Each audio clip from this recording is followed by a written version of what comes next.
What if the key to emotional freedom doesn't come from trying to control the world around you, but from mastering your own mind? Once said, "You have power over your mind, not outside events. Realize this and you will find strength." These words, written nearly 2,000 years ago, still hold incredible power today. In a world where we're constantly pulled in different directions by external pressures, emotions, and expectations, Stoic detachment offers a way to step back, regain perspective, and break free from the emotional traps that hold us back. This isn't about shutting off your feelings or becoming indifferent. It's about learning to respond to life's challenges with clarity, resilience, and intention. In this video, we'll explore practical Stoic principles that can help you build emotional strength, navigate difficult situations with calm, and ultimately live a more balanced and fulfilling life. Whether you're dealing with stress, uncertainty, or the weight of expectations, Stoicism provides tools that are as relevant now as they were in ancient times. So, let's dive in and discover how you can use Stoic detachment to take control of your emotional world and unlock the freedom that comes with it. Imagine scrolling through social media and coming across a post that makes you feel inadequate, like you're not doing enough, not achieving enough, or simply not living up to some invisible standard. That sinking feeling, that spiral of self-doubt, is what we call an emotional trap. Emotional traps are patterns of thought or behavior that keep us stuck in cycles of negativity, overthinking, resentment, fear, or even jealousy. They're like quicksand. The more we struggle against them, the deeper we sink. But here, where Stoicism offers a powerful perspective. According to Stoic philosophy, emotions aren't caused by external events, they're products of our judgments about those events. As Epictetus famously said, "It's not what happens to you, but how you react to it that matters." In other words, it's not the social media post itself that triggers your anxiety. It's the meaning you assign to it. Maybe you're comparing yourself to someone else, or maybe you're judging yourself harshly. Either way, it's your interpretation that's driving the emotional response. Take a moment to reflect on a recent situation where your emotions felt overwhelming. What judgments were at the root of those feelings? Were you assuming the worst about someone's intentions? Were you a minor setback? By identifying the judgments behind your emotions, you can start to see how they shape your experience. This awareness is the first step toward breaking free from emotional traps. Stoicism teaches us that while we can't always control what happens to us, we can control how we interpret and respond to those events. It's not about suppressing emotions or pretending they don't exist. It's about understanding where they come from and choosing not to let them dictate our actions. When you realize that your emotions are rooted in your own judgments, you gain the power to change them. And that's where Stoic detachment comes into play. Stoic detachment isn't about suppressing emotions, it's about understanding their source. At its core, this practice encourages us to step back and observe our feelings without letting them dictate our actions. It's not about becoming emotionless, it's about gaining clarity. Think of it as creating a small space between what happens to you and how you respond. That space is where your power lies. The key to this mindset is the dichotomy of control, a central idea in Stoicism. Some things are within our control, our thoughts, actions, and choices, while others, like the opinions of others or external events, are not. When we focus too much on what's outside our control, we give away our peace of mind. But when we shift our attention to what we can influence, we reclaim our power. Seneca, one of Stoicism's great teachers, often spoke about this. He reminded us that emotional resilience comes from recognizing that our reactions, not the events themselves, shape our experience. Let's take a practical example. Imagine you're at work and a colleague criticizes your project. Your first instinct might be to feel hurt or defensive, But what if, instead of reacting immediately, you paused and asked yourself, is this criticism within my control? The answer is no. What is within your control is how you choose to respond. You can listen, evaluate whether the feedback is valid, and decide if it's worth acting on, all without letting it disrupt your inner calm. So, what's one area of your life where you could practice detachment today? Maybe it's a difficult conversation you've been avoiding, or a situation where you feel overly attached to the outcome. By focusing on what you can control, your attitude, your effort, your perspective, you can begin to break free from emotional traps and cultivate a more resilient, grounded way of living. How often do you assume the worst before knowing the full story? It's something we all do: jump to conclusions, let our minds spin stories, and react emotionally before we even have the facts. But here's the thing: Stoicism teaches us that our emotions aren't dictated by the events themselves, but by how we perceive those events. In other words, it's not what happens to us that causes suffering, it's the meaning we attach to it. One of Stoicism's most famous practitioners put it this way: everything we hear is an opinion, not a fact. Everything we see is a perspective, not the truth. Think about that for a moment. When someone doesn't text you back, it's easy to assume they're ignoring you or that you've done something wrong. But what if they're just busy? Or what if their phone died? The silence itself is neutral. It's our interpretation that turns it into a source of anxiety or frustration. This is where the power of reframing comes in. By shifting how we perceive a situation, we can dramatically change how we feel about it. Let's say a friend seems distant. Instead of assuming they're upset with you, consider other possibilities. Maybe they're dealing with stress at work, or perhaps they're just having an off day. When you approach the situation with curiosity rather than judgment, you give yourself the space to respond calmly rather than react impulsively. So here's a question to reflect on. What's a situation in your life where changing your perspective could change your emotional response? It could be something as simple as a tone in a meeting, or as complex as a strained relationship. The key is to recognize that the lens through which you view the world isn't fixed. It's something you can adjust. And when you do, you'll find that many of the emotional traps you fall into are ones you can step out of with a little awareness and effort. Picture your emotions as clouds drifting across a vast, open sky. You notice them, but they don't define the sky itself. This is the essence of cognitive distance, a powerful Stoic practice that helps you observe your emotions without being consumed by them. The Stoics believed that by creating space between yourself and your feelings, you gain clarity and control. Epictetus, one of the great Stoic philosophers, taught the importance of examining our impressions, those initial reactions we have to events. He suggested that by pausing to reflect, we can separate what's happening to us from how we choose to respond. Think about the last time you were in the middle of an argument. In the heat of the moment, it's easy to get swept up in anger or frustration. But what if, instead of reacting immediately, you took a step back? Imagine observing the situation as if you were an outsider, calmly assessing the facts rather than being driven by emotion. This mental shift is cognitive distance in action. It's not about suppressing how you feel, but rather about giving yourself the room to respond thoughtfully rather than impulsively. So how can you practice this the next time you feel overwhelmed? Start by noticing the physical sensations that come with strong emotions, your racing heart, your clenched fists, or the tension in your shoulders.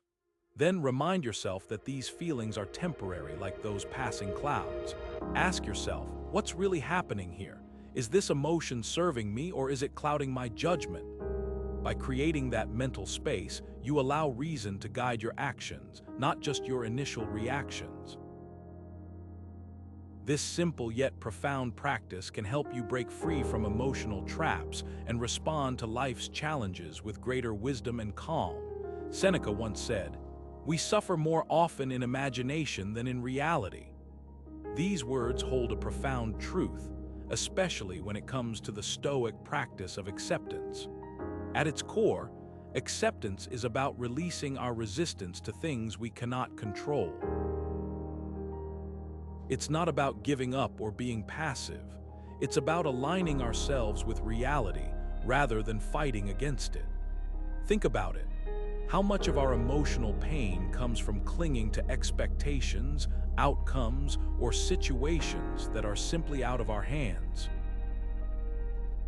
Take something as simple as a canceled plan. Imagine you've been looking forward to a dinner with friends, only to find out it's been called off at the last minute. Your first reaction might be frustration or disappointment. But what if, instead of resisting the change, you accepted it? What if you saw it as an opportunity to enjoy a quiet evening, catch up on a book, or simply rest? The event didn't change, but your response to it did.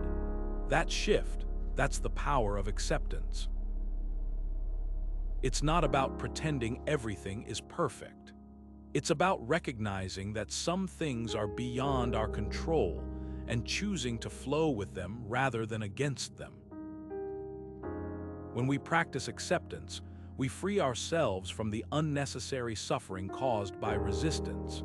It's like trying to swim against a strong current.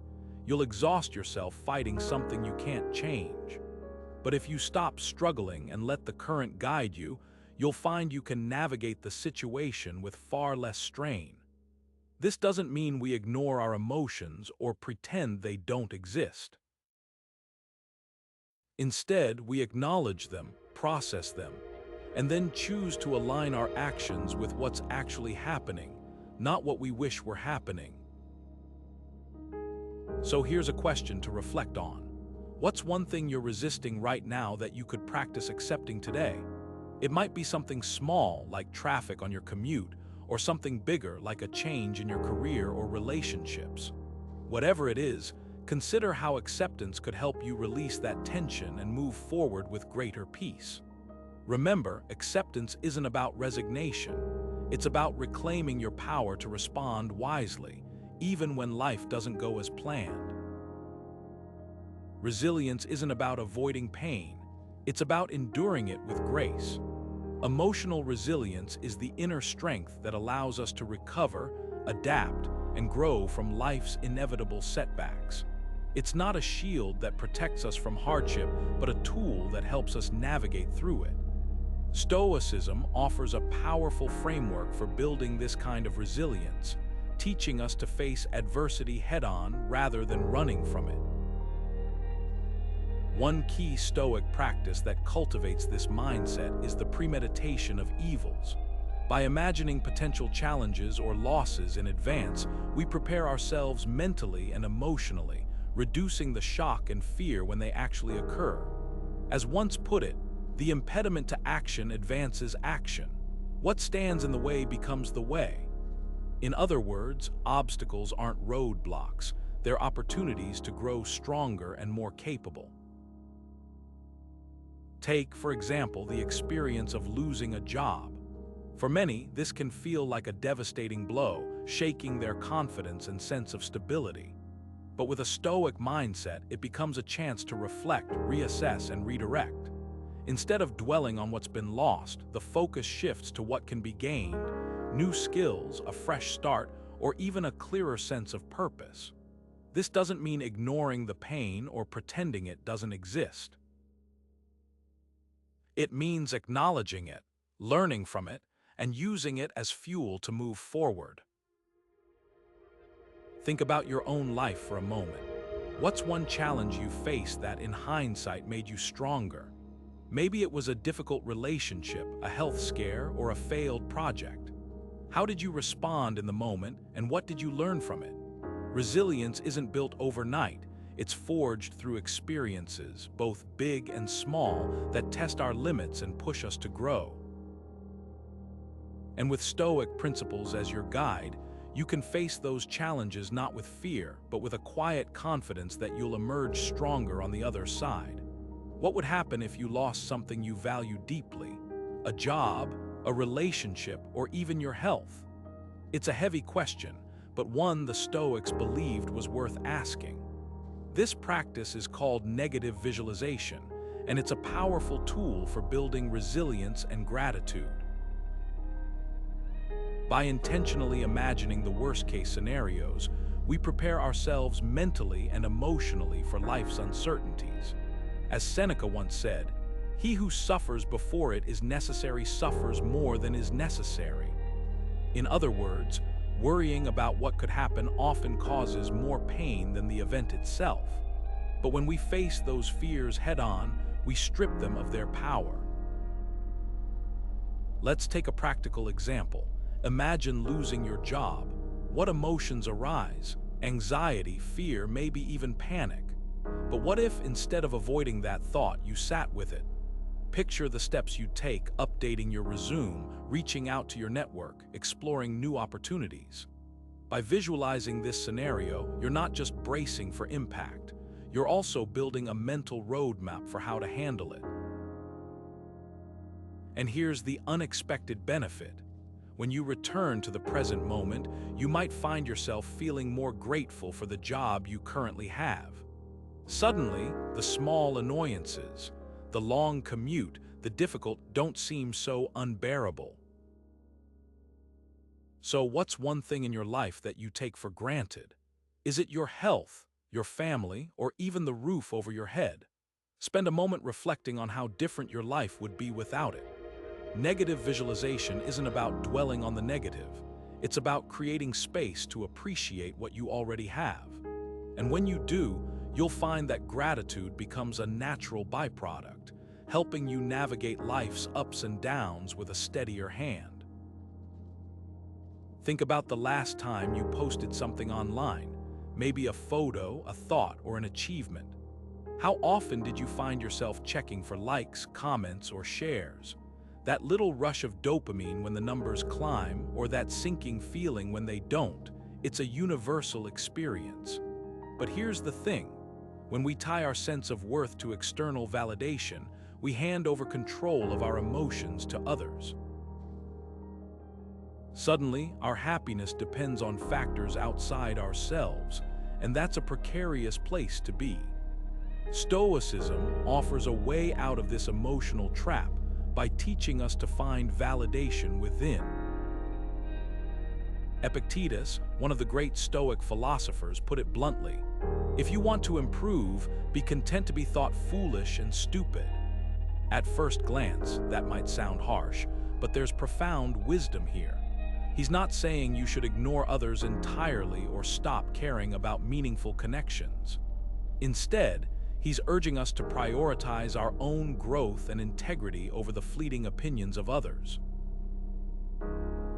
When we focus on living virtuously, on being kind, honest, and courageous, we no longer need to seek approval from outside sources. We become our own measure of success. So how do we start letting go of this need for external validation? Begin by asking yourself, what truly matters to me? Is it the number of likes on a post or the progress you're making toward your goals? Shift your focus inward. Spend time reflecting on your values and how you can align your actions with them. When you catch yourself craving validation, pause and remind yourself that your worth isn't determined by others' opinions. It's rooted in who you are and the choices you make every day.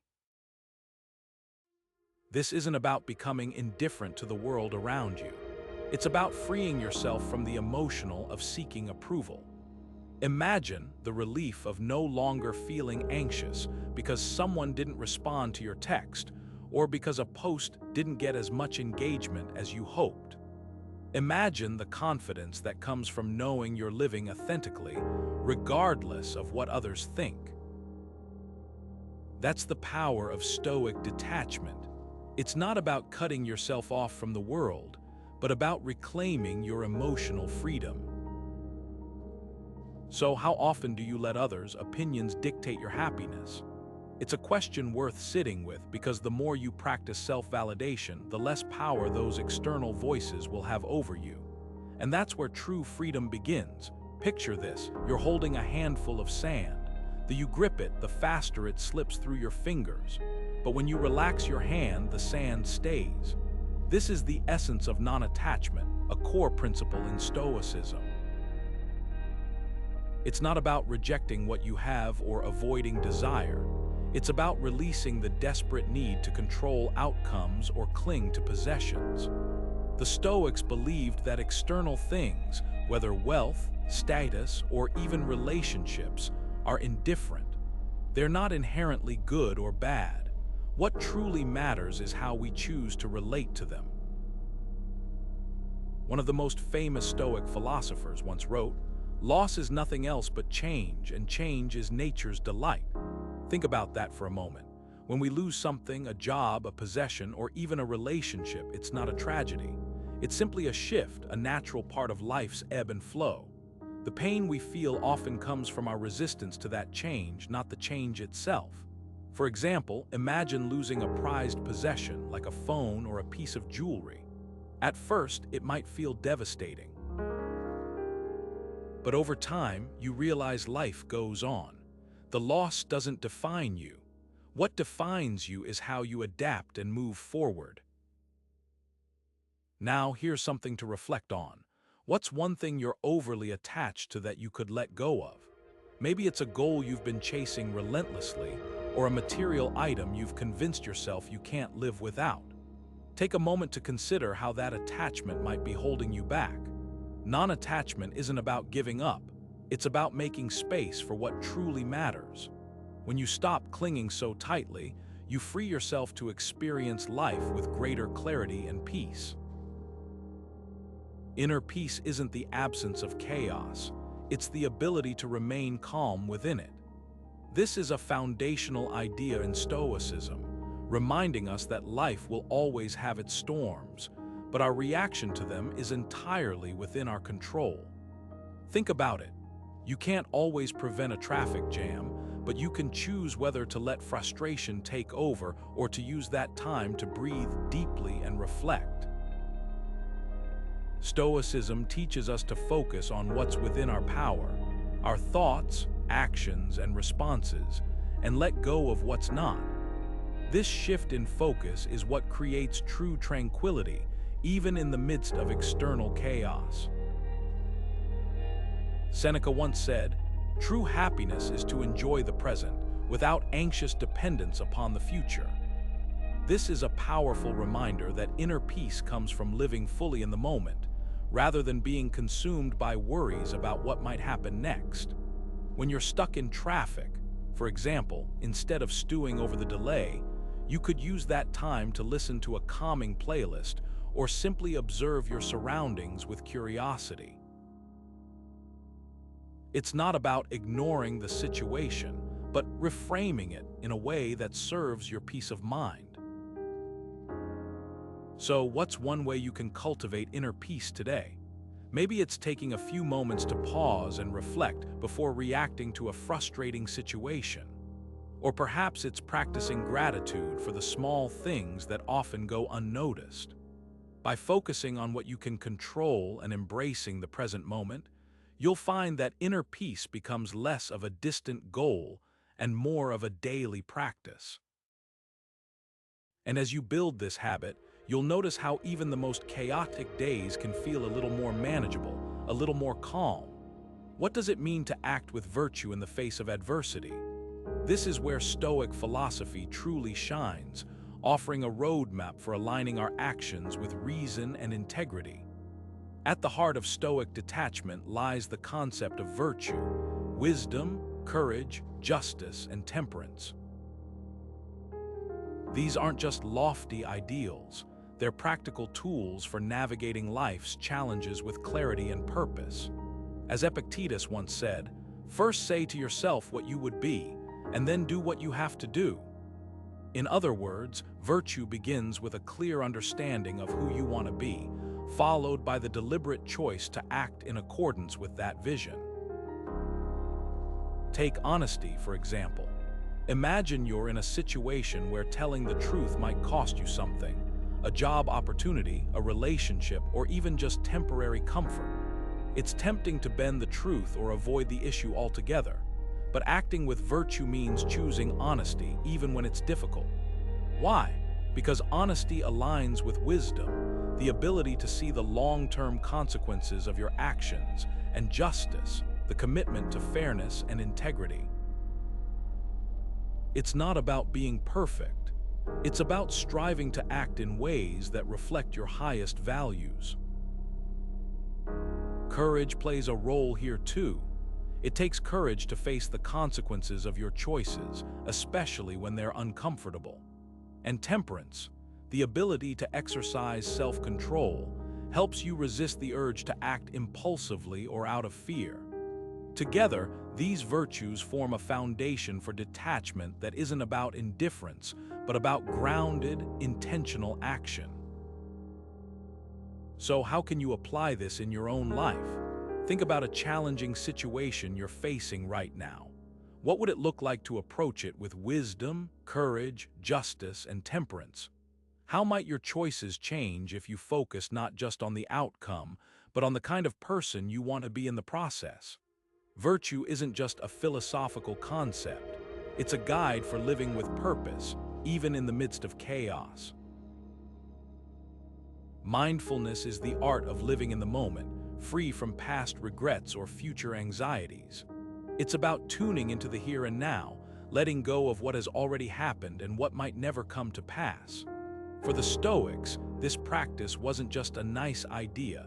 It was a practical tool for maintaining emotional balance and freedom.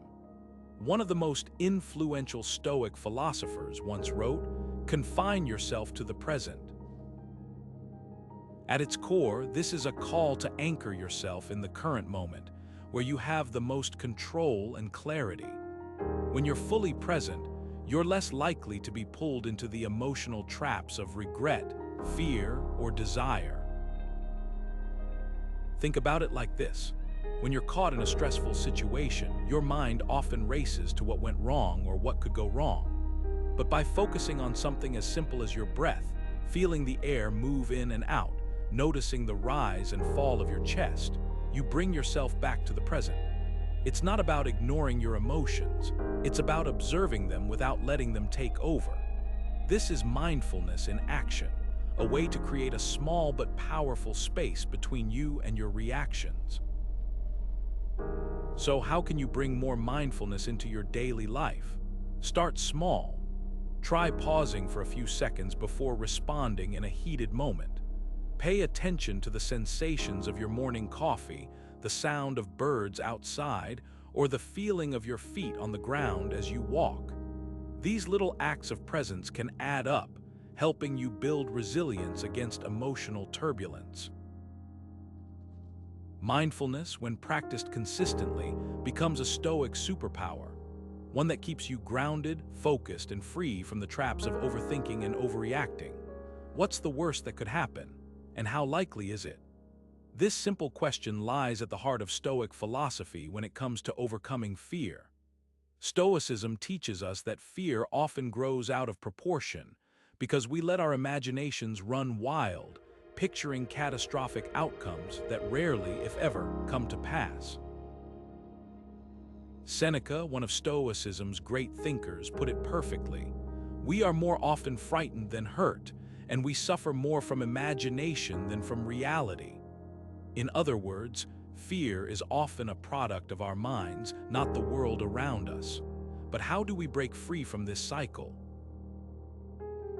The Stoic approach is to use reason as a tool to dissect our fears. Instead of letting them fester, we examine them closely. Ask yourself, what am I actually afraid of? What's the worst possible outcome? And then, crucially, how likely is that outcome to happen? When you apply this kind of logical scrutiny, fear begins to lose its grip. For example, take the fear of public speaking. Many people dread it, imagining they'll forget their words, stumble, or be judged harshly. But what's the reality? Even if you make a mistake, the audience is unlikely to remember it for long. Most people are too focused on themselves to dwell on your performance. And even if they do notice, does it truly matter in the grand scheme of things? By breaking down the fear into smaller, manageable pieces, you can see it for what it is, often exaggerated and far less intimidating than it first appears. So what's one fear you can confront with reason today?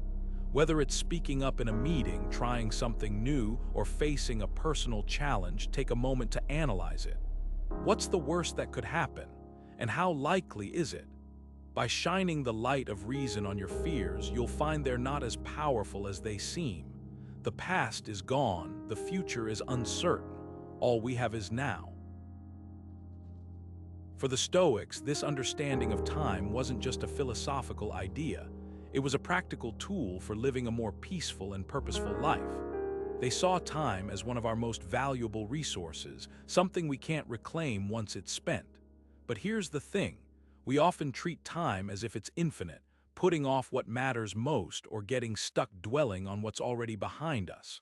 Seneca put it perfectly. It is not that we have a short time to live, but that we waste a lot of it. Think about that for a moment. How much of your day is spent worrying about things you can't change or waiting for the right moment to act?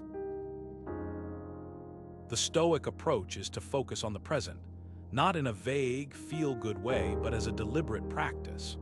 When you anchor yourself in the here and now, you free yourself from the weight of past regrets and future anxieties.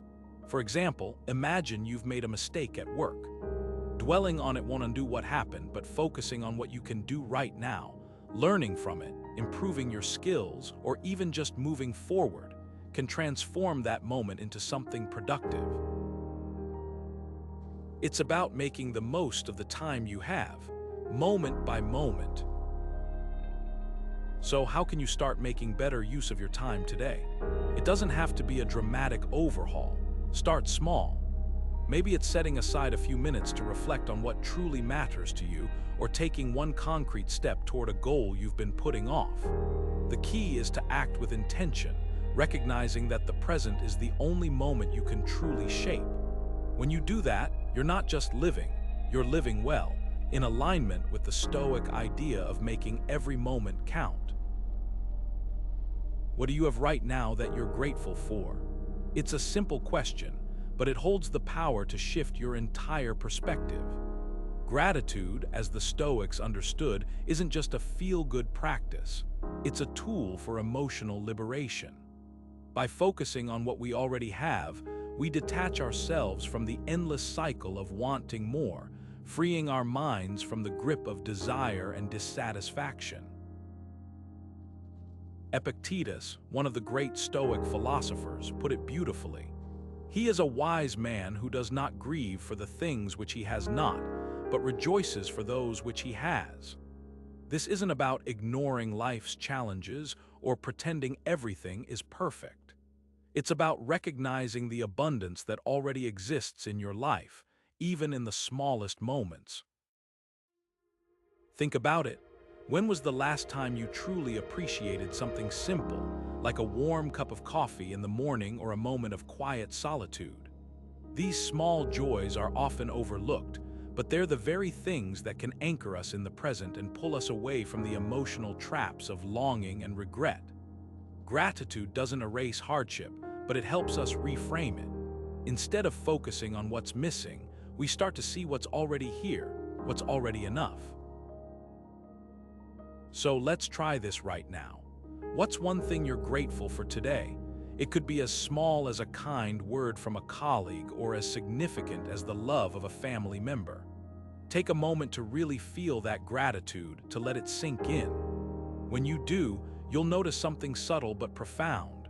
The weight of what you lack begins to loosen, and the grip of emotional attachment starts to fade. That's the power of gratitude in action.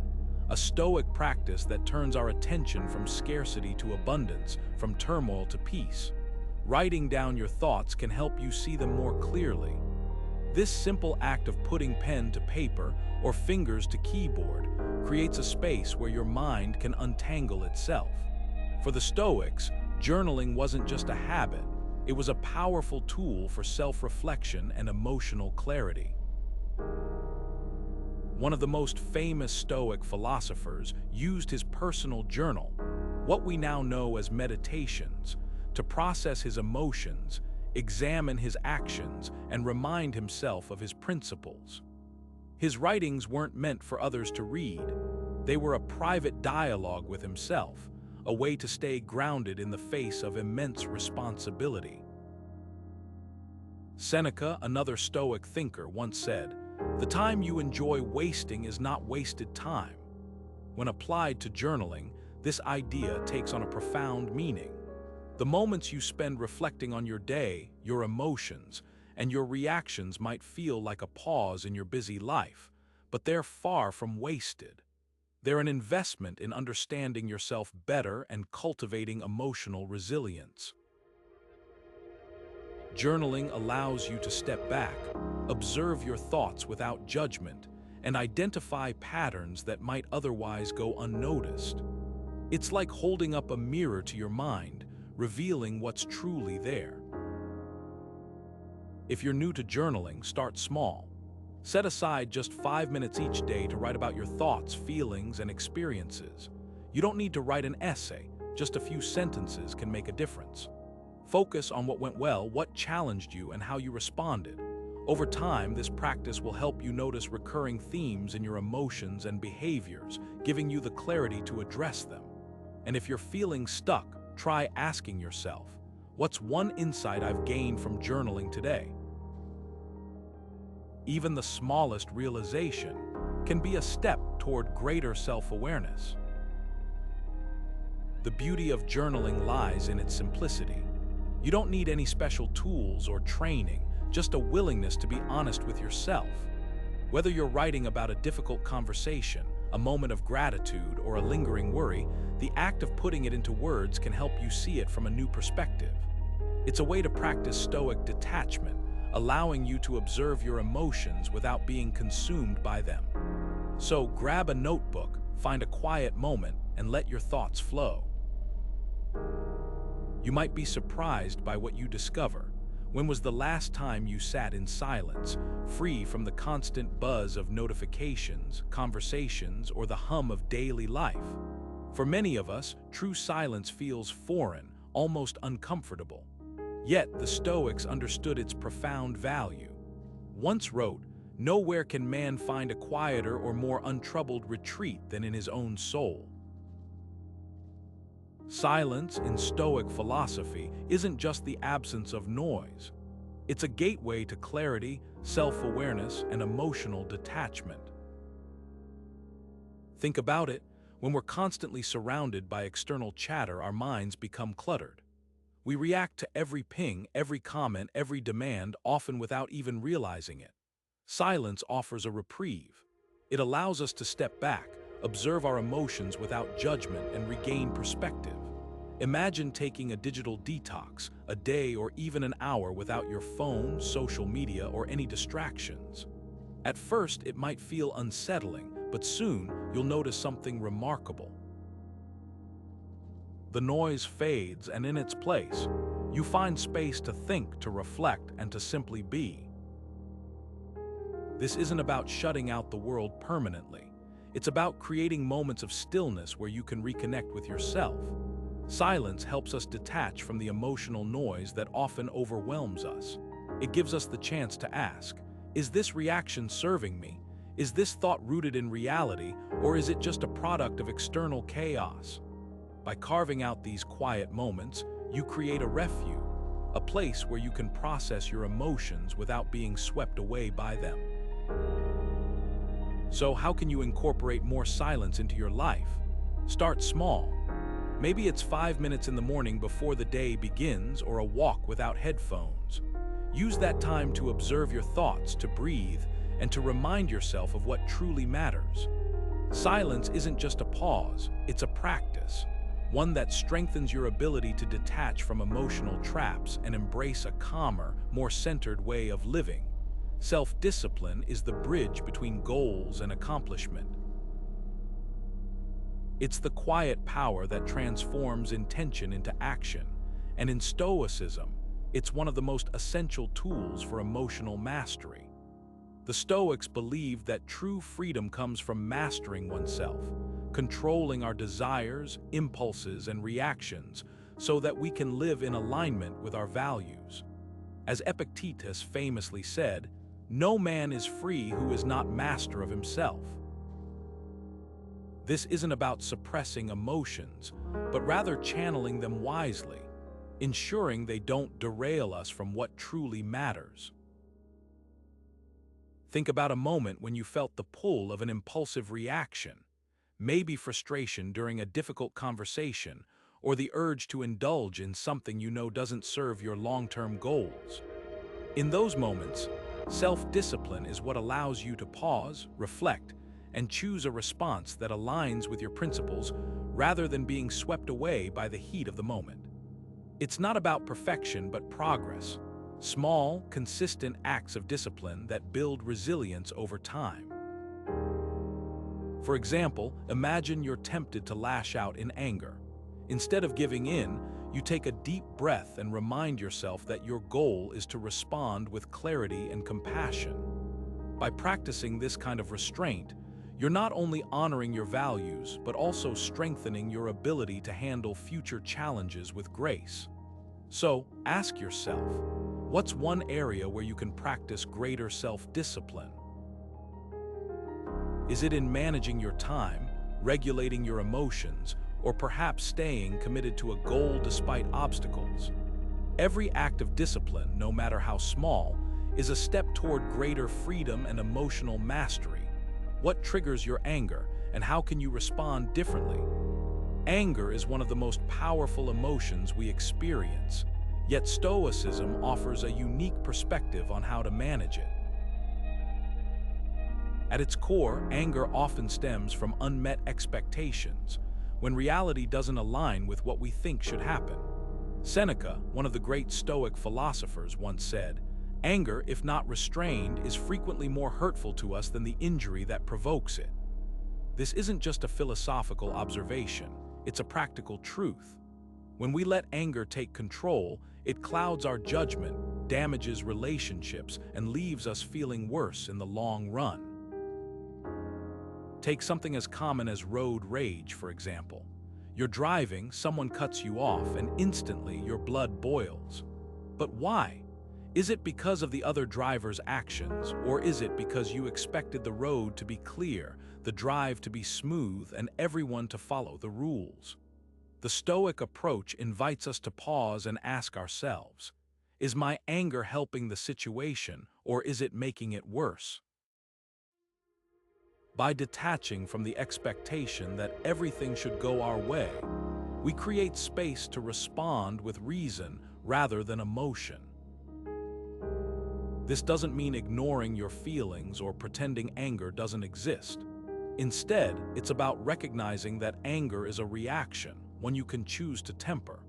The next time you feel that surge of frustration, try this. Take a deep breath, step back mentally, and ask, what's within my control here? You can't control the other driver, but you can control how you react. You can't change the traffic, but you can change your mindset. By focusing on what's truly within your power, you reclaim your ability to act, not just react. So how can you respond to anger with reason instead of emotion? It starts with awareness, acknowledging the expectation that's fueling your anger and challenging whether it's realistic or helpful. From there, you can choose to let go of what's outside your control and redirect your energy toward what you can influence. Anger doesn't have to be your default. With practice, you can replace it with clarity and calm. Detachment doesn't mean indifference, it means caring without being consumed. This is one of the most powerful principles in Stoicism, and it's where the balance between detachment and compassion truly shines. The Stoics believed that we could care deeply for others without allowing their struggles to overwhelm us.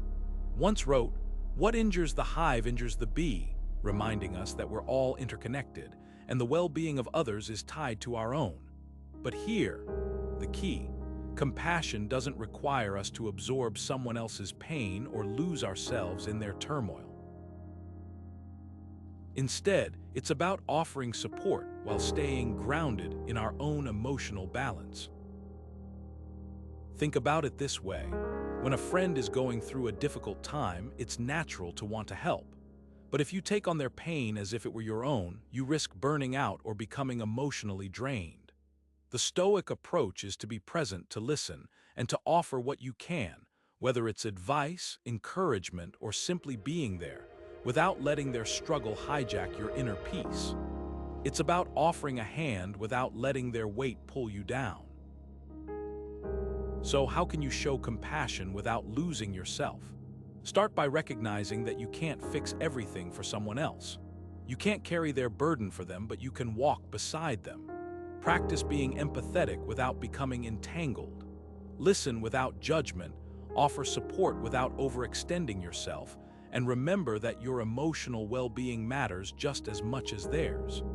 This way, you're not just helping them, you're modeling healthy boundaries and emotional resilience.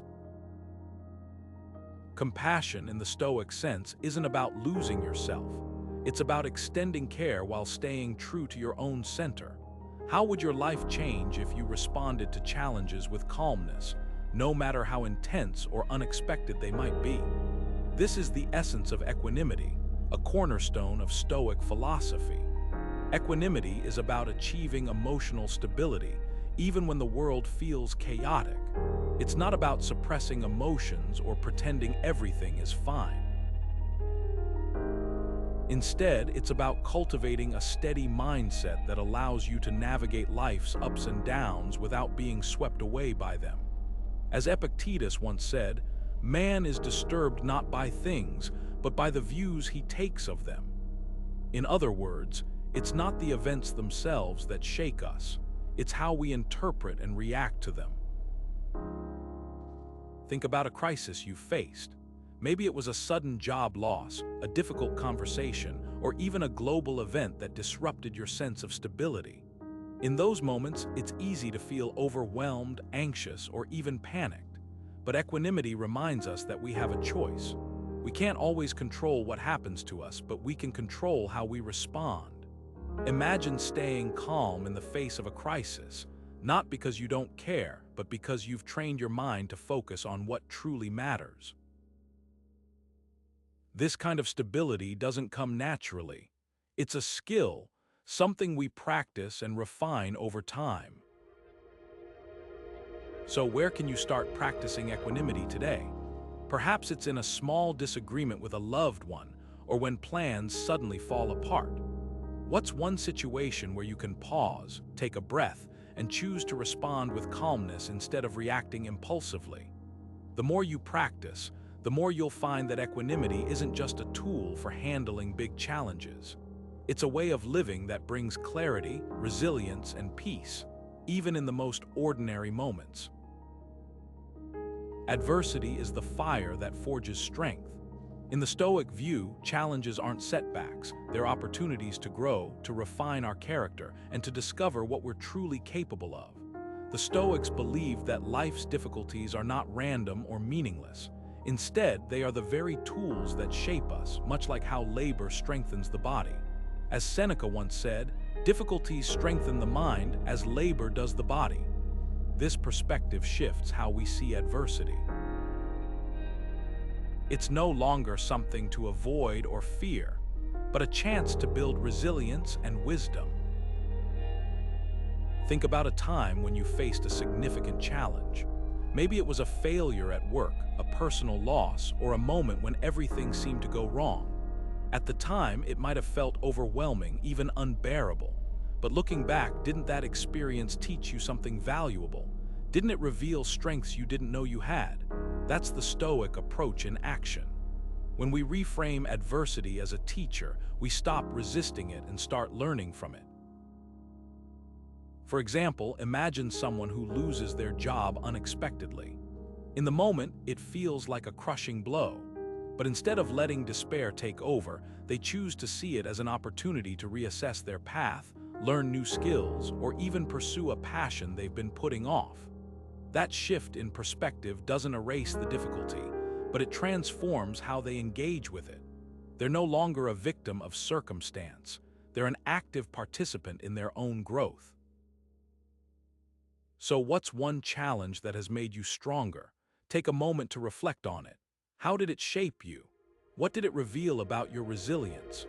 By asking these questions, we begin to see adversity not as an enemy, but as an ally in our journey toward becoming the best version of ourselves. What do you truly need to be happy? It's a question that might seem simple, but the answer often reveals how much we complicate our lives with unnecessary desires. The Stoics believed that simplicity wasn't just a lifestyle choice, it was a path to clarity and freedom. One of history's most famous Stoics once wrote, "Very little is needed to make a happy life." At its core, this idea reminds us that happiness doesn't come from accumulating more but from appreciating what we already have. Think about it. How many of the things we chase, material possessions, status, or approval, actually bring lasting fulfillment? More often than not, they just add layers of complexity to our lives. One practical way to embrace Stoic simplicity is by decluttering, not just your physical space, but your mind and schedule as well. Imagine walking into a room that's free of distractions, where every item serves a purpose. That's the kind of clarity simplicity brings. It strips away the noise, leaving you with what truly matters. When you let go of the excess, you create space for focus, peace, and intentionality. So, what's one thing you can simplify in your life today?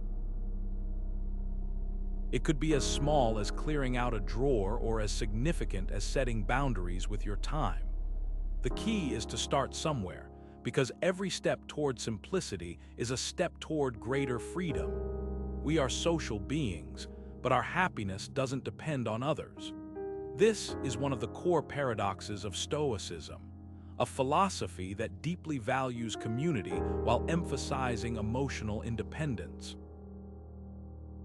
The Stoics believed that human connection is essential, but they also warned against tying our inner peace to the actions or opinions of others. As Epictetus once said, "No man is free who is not master of himself."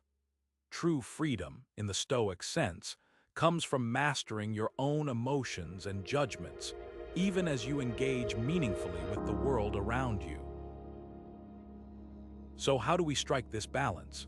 It starts with understanding that connection and self-reliance aren't opposites, they're complementary. Imagine a friend going through a difficult time. You offer support, lend a listening ear, and show up for them. But at the same time, you don't let their struggles dictate your emotional state.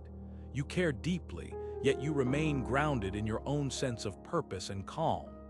This is Stoic detachment in action, being fully present for others without losing yourself in the process. The Stoics remind us that community is a source of strength, not a crutch. It's about contributing to the collective good while staying rooted in your own values. Think of it like a tree.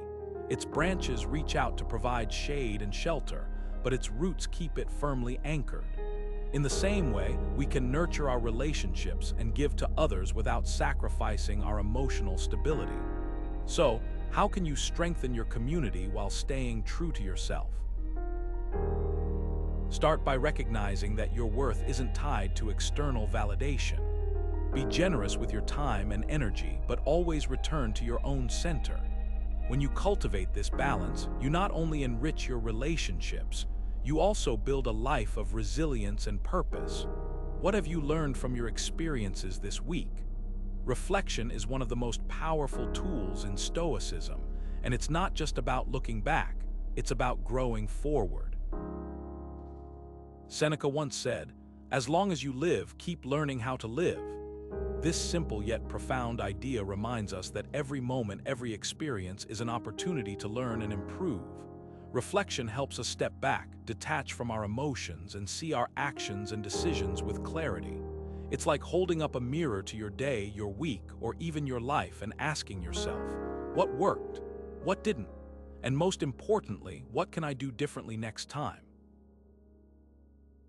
Take the example of reviewing your day before bed.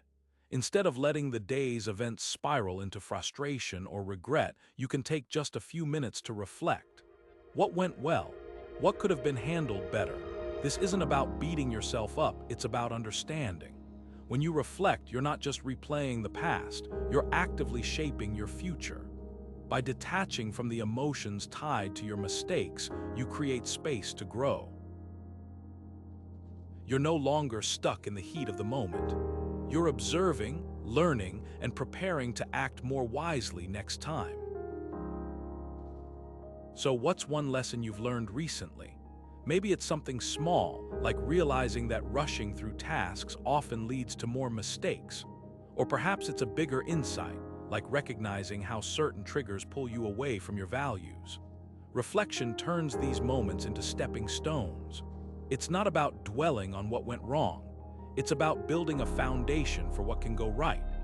And the more you practice this, the more you'll find that even the toughest days have something to teach you. Death is not to be feared. It's a reminder to live with purpose. Stoicism teaches us that the awareness of our mortality isn't something to avoid or dread. Instead, it's a powerful tool to help us focus on what truly matters. Think about it. When you truly grasp the finite nature of life, the small annoyances and petty worries that consume so much of our energy suddenly lose their grip. Once wrote, "It is not death that a man should fear, but he should fear never beginning to live." These words cut straight to the heart of Stoic philosophy. Death isn't the enemy, a life half-lived is. So how does this work in practice? Imagine you're caught up in a heated argument over something trivial. Maybe someone cut you off in traffic or made a snide comment at work. In the moment, it feels like the world revolves around that frustration. But now, picture this.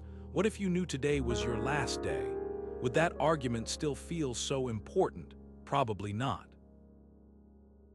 The Stoics believed that by regularly reflecting on our mortality, we could detach from these fleeting concerns and redirect our energy toward what truly enriches our lives, our relationships, our passions, and the legacy we hope to leave behind. Take, for example, the way we prioritize our time. How often do we postpone meaningful conversations or delay pursuing dreams, telling ourselves there's always tomorrow? The Stoic practice of meditating on death reminds us that tomorrow isn't guaranteed. It's not about living in fear, but about living with intention. When we embrace this mindset, we're more likely to cherish the people we love, take risks that align with our values, and let go of the things that don't serve us. This brings us to a question worth pondering. How can the awareness of death inspire you to live more fully? Perhaps it's by reaching out to a friend you've lost touch with, starting that project you've been putting off, or simply savoring the present moment instead of rushing through it. The Stoics didn't see death as morbid. They saw it as a call to action, a reminder to stop waiting and start living. Stoic detachment isn't about shutting off your emotions or ignoring the world around you. It's about understanding what truly lies within your control and what doesn't. This philosophy teaches us to focus our energy on what we can influence, our thoughts, our actions, and our responses. By doing so, we free ourselves from the emotional traps that so often leave us feeling stuck, overwhelmed, or powerless. It's a practice of acceptance, resilience, and clarity, one that helps us navigate life's challenges with a steady mind and an open heart. Think about it this way. When we stop trying to control the uncontrollable, we reclaim our peace. We stop being pulled in every direction by external events, and instead, we anchor ourselves in the present moment, fully aware of our ability to choose how we respond. This is the essence of Stoic detachment. It's not indifference, but liberation. As Epictetus once said, freedom is the only worthy goal in life. It is won by disregarding things that lie beyond our control. These words remind us that true freedom comes from within. It's not about changing the world around us, but about changing how we engage with it. When we let go of what we can't control, we make room for what truly matters: our growth, our purpose, and our ability to live with intention. So, how can you start applying these principles in your own life? Begin by asking yourself, what am I holding onto that's outside of my control? What would it feel like to release that burden and focus instead on what I can influence? Small, mindful steps can lead to profound shifts, whether it's in how you handle stress, navigate relationships, or approach challenges. If this resonates with you, I'd love to hear your thoughts. How do you see Stoic detachment playing a role in your life? Share your reflections in the comments below. And if you found this video helpful, consider subscribing for more insights on Stoicism and how it can help you live with greater clarity and purpose. Remember, the path to freedom begins with a single step, and that step is yours.